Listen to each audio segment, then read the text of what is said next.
Hello, my name is Jake David Bibeslig from Padre Burgos, Southern Leyte. I'm currently living alone at Mambaling, Cebu. My mother is working abroad and my father is looking over our business in our hometown.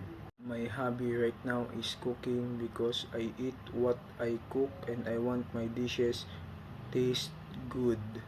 My favorite dish is adobo because adobo is very easy to cook and very tasty, and adobo is very easy to store or to preserve because if you have some leftovers you will just put it in a small container and you can reheat it tomorrow and you have a meal that day or that particular time.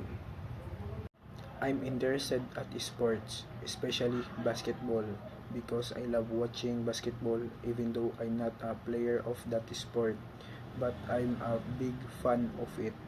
I don't have any favorite subjects even back in my high school days, but of course I love gaining knowledge. That's it guys. Thank you for watching. Bye bye.